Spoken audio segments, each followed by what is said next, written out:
Sejam todos muito bem-vindos a mais um vídeo do canal baseado em fatos reais. Hoje, mais uma história de uma mulher que fez história e que fez a diferença.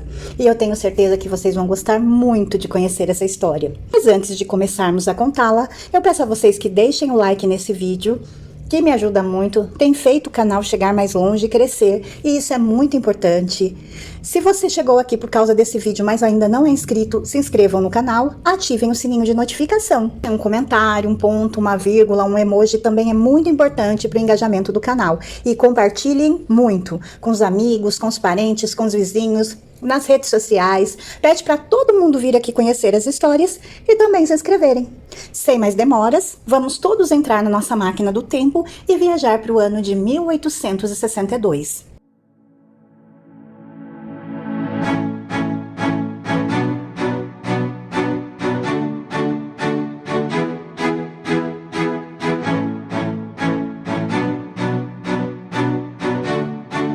Johanna Gesina van Gogh Bonger foi uma professora e comerciante de arte holandesa, a esposa do comerciante de arte Theo van Gogh, cunhada do pintor Vincent van Gogh. E essa mulher, ela fez a diferença na vida do Van Gogh. Johanna, ou Jo, como ela era conhecida, foi a responsável pelo reconhecimento de Van Gogh. E essa história é tão interessante que nós vamos conhecer hoje.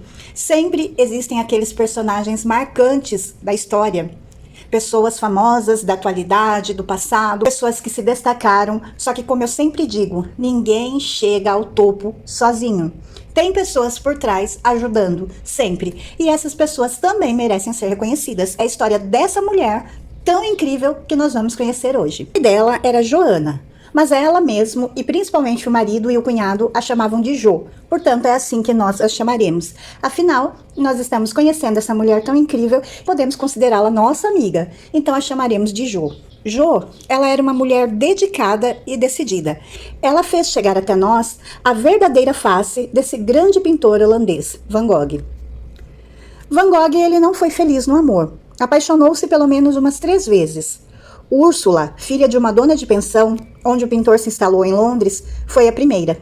Quando ele encontrou coragem para se declarar por carta, descobriu que a moça já estava noiva.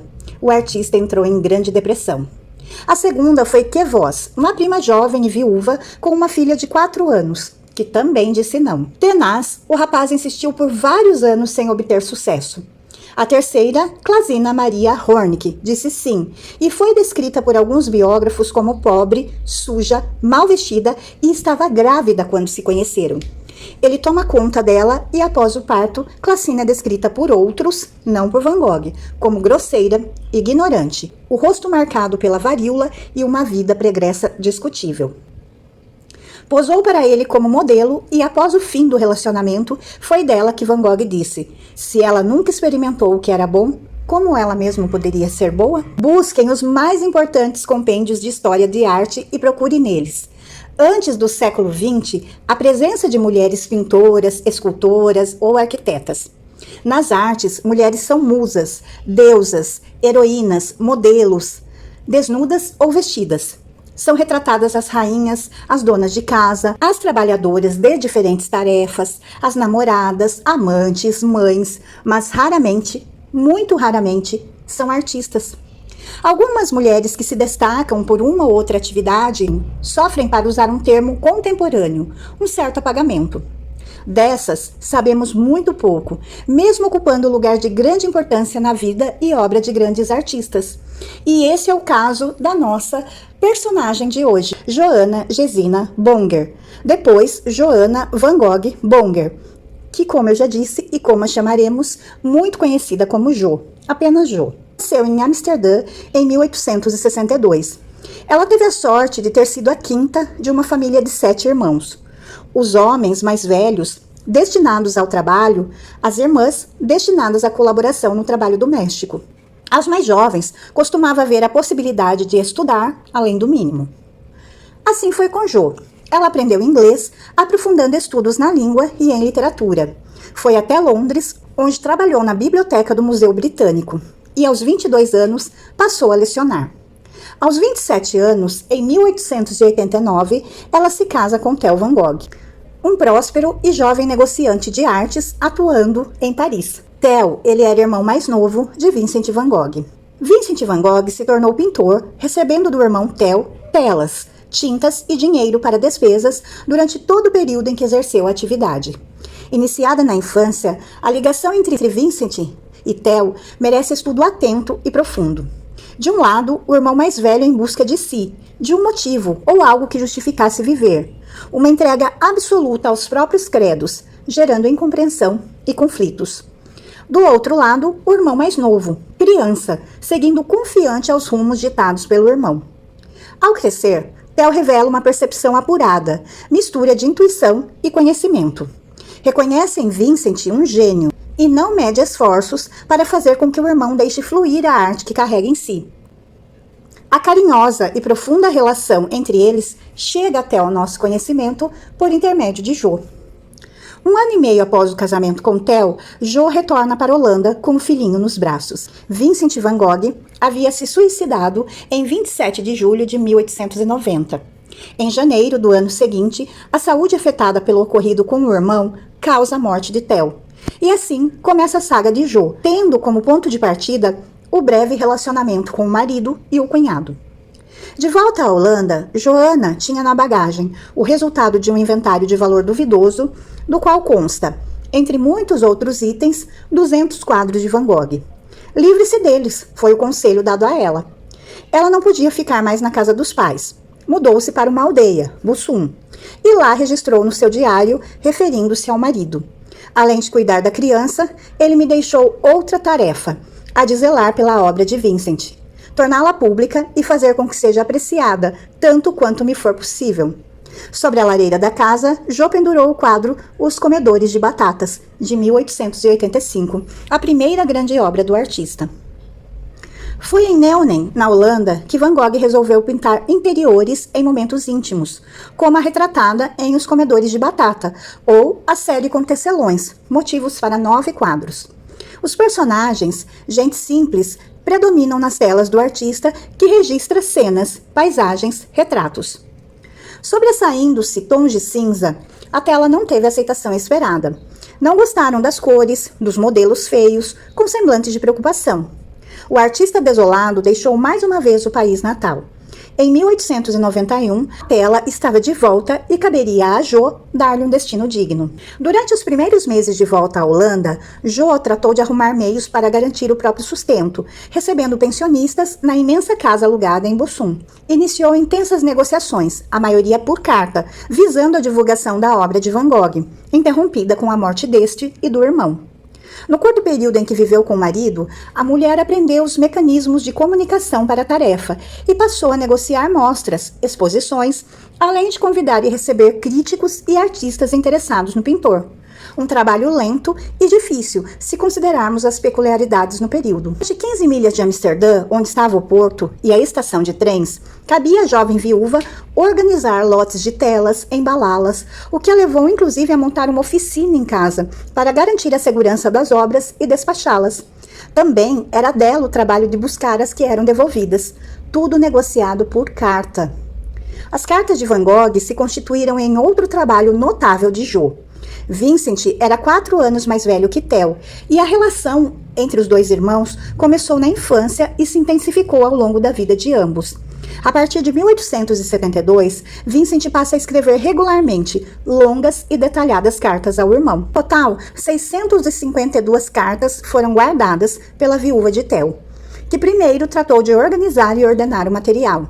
Tarefa gigantesca, não só pela quantidade de cartas, mas pelo fato de que algumas estavam sem data. Do lado, há muito mais cartas conservadas por Theo que outras, escritas por ele, endereçadas ao irmão. Volta e meia levado por dificuldades financeiras ou pela doença, Vincent van Gogh saía de onde estava deixando tudo, até mesmo as telas, frutos de seu trabalho. Tintas, material, quadros, roupas, cartas, tudo deixado para trás. Metódica e cuidadosa, Jo copiou as cartas à mão, preservando assim as originais. Quando foram datilografadas, revisou meticulosamente o resultado. O primeiro volume contendo as cartas foi publicado na Holanda em 1914.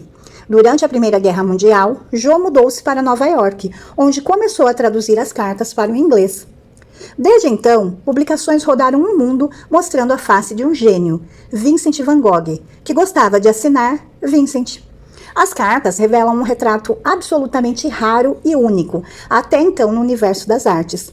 Descrevem o cotidiano, detalham cada ideia para o novo quadro, o processo de criação, realizando e relatando as diversas etapas até Vincent dar a obra por finalizada.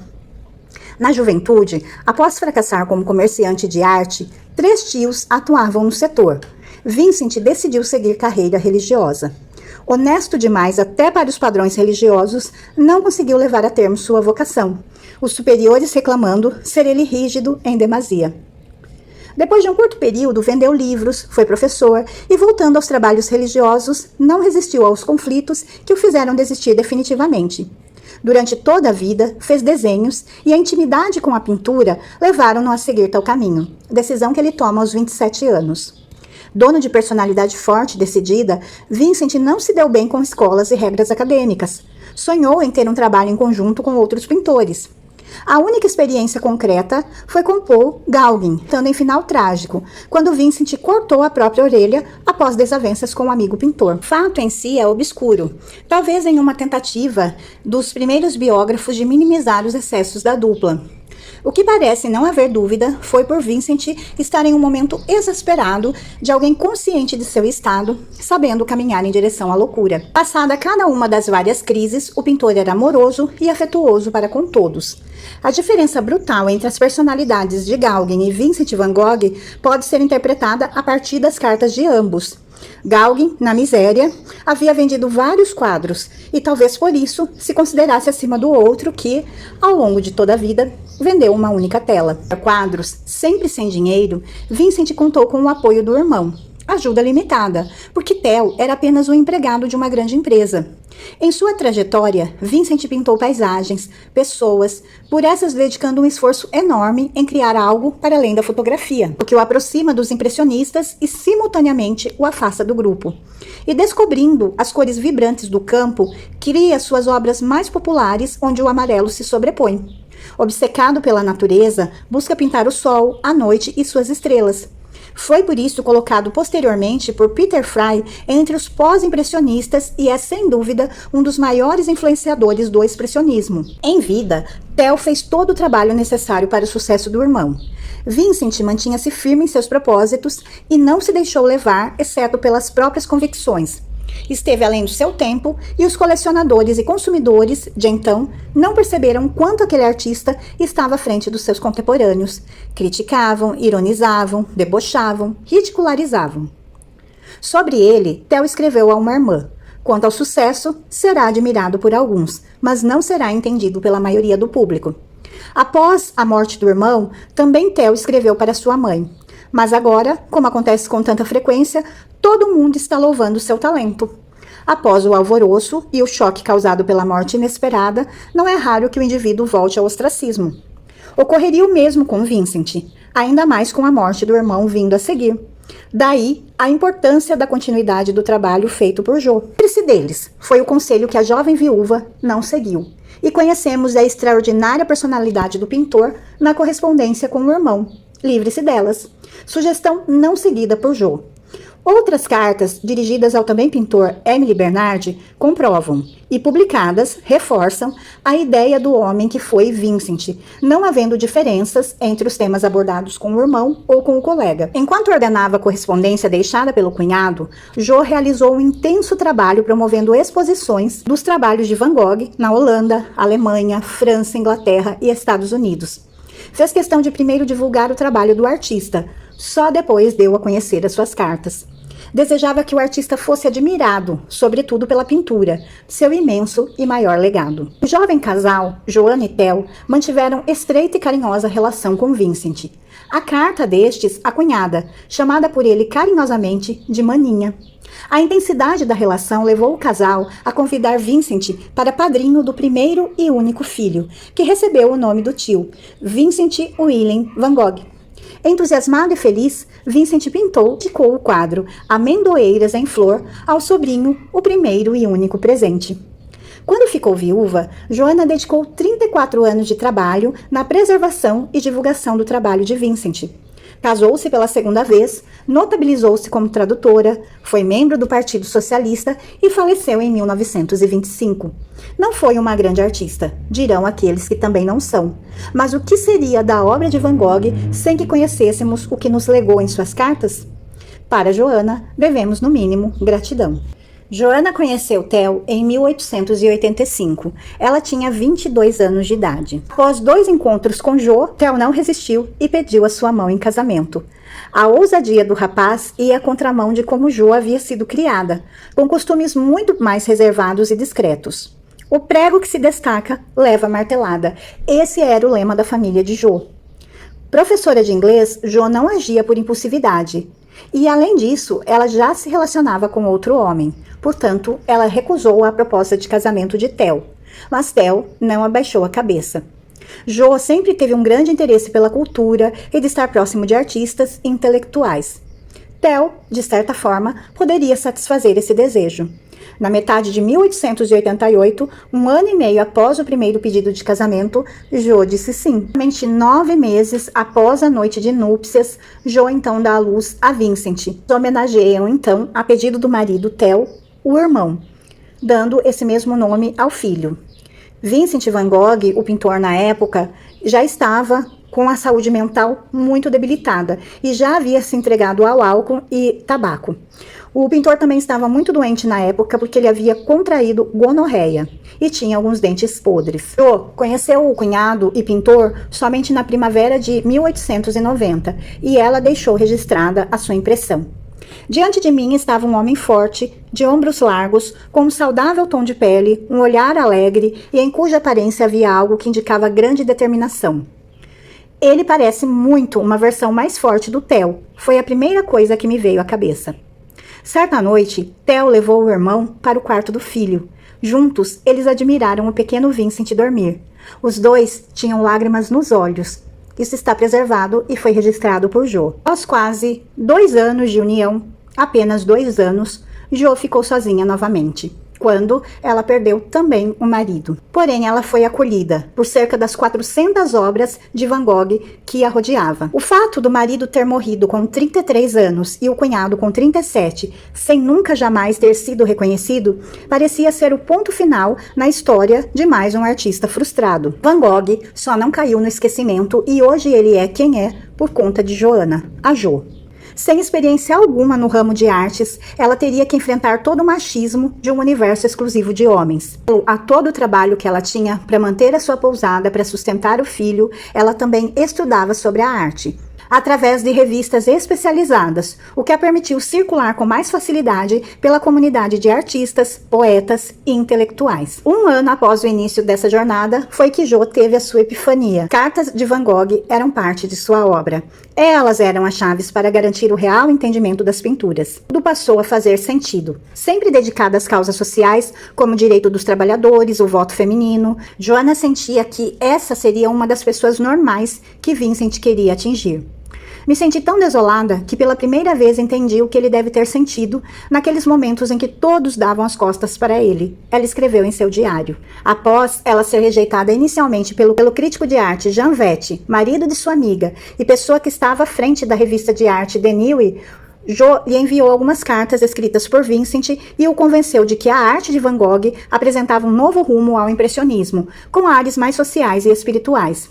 Vette escreveu uma crítica elogiosa sobre os quadros. Depois de ter compreendido sua beleza, consigo aceitar o homem como um todo.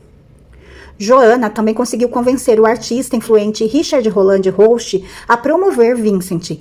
Em dezembro de 1892, aliás, Van Gogh conseguiu uma das primeiras exposições individuais em Amsterdã. No início, é bem verdade que os críticos rechaçavam a ideia de olhar a vida e a obra de Vincent van Gogh, mas a perseverança de Jo quebrou paradigmas.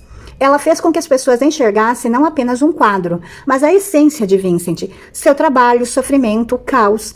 A arte era a representação mais pura e sincera da sua vida. Em 1905, Jo foi responsável por organizar sua própria grande mostra no Stedelijk Museum, o mais importante local de exposições da arte moderna em Amsterdã. O evento é considerado a maior exposição de obras de Van Gogh já feita em todos os tempos, com 484 trabalhos exibidos. 14 anos após o início de sua missão de tratar o artista e sua arte como uma unidade, Jo havia vencido. Críticos de toda a Europa participaram do evento. Agora, todas as pessoas do mundo da arte conheciam Vincent van Gogh. Toda a sua luta, toda a sua beleza, seu próprio eu, suas chagas, cicatrizes, medos e angústias. Hoje, é natural entender Van Gogh e suas obras como algo único, embora nem todos saibam que isso só foi possível graças a Jo. Ela dedicou sua vida para que a de Vincent fosse eternizada. Joanna continuou administrando o legado de Van Gogh até a sua morte aos 62 anos, em 2 de setembro de 1925. Seu filho assumiu e continuou a obra de sua mãe na divulgação do trabalho de Van Gogh. E essa foi a nossa história de hoje. Conhecemos essa mulher incrível. Se não fosse ela, provavelmente esses quadros, essas cartas teriam se perdido e ninguém hoje saberia quem é Vincent van Gogh e nem conheceria suas obras e o valor incalculável que essas obras têm. Mas graças à garra, à determinação, à coragem dessa mulher e o amor também, porque ela amava muito o marido. Era um casal que se amava muito, que tiveram muito pouco tempo juntos e ela sabia o quanto esse cunhado, esse irmão do marido, era importante para o marido, tanto que alguns meses após o falecimento do irmão, ele não aguentou, a saúde se agravou e ele também faleceu. Então, com certeza ela fez isso por amor ao marido também, para manter a memória do cunhado, para prestar como que uma homenagem ao cunhado, mas ao marido também, que tanto amava, admirava e quis em vida ajudar esse irmão. Ela se casa novamente, mas alguns anos depois, com um pintor também, muitos anos mais jovem que ela, porém esse pintor ele também tem uma saúde muito debilitada e ela acaba ficando viúva novamente, sozinha, e continua se dedicando então a manter viva e a fazer com que o cunhado chegasse ao patamar em que hoje ele está. Então é uma história muito bonita da Joanna van Gogh, a Jo, como nós carinhosamente também aprendemos a chamá-la, e eu espero que vocês tenham gostado. Se vocês gostaram, por favor, deixem um like, se inscrevam no canal e voltem aqui para as nossas próximas histórias, para as nossas próximas viagens. Fiquem todos na paz, um super beijo e até a próxima!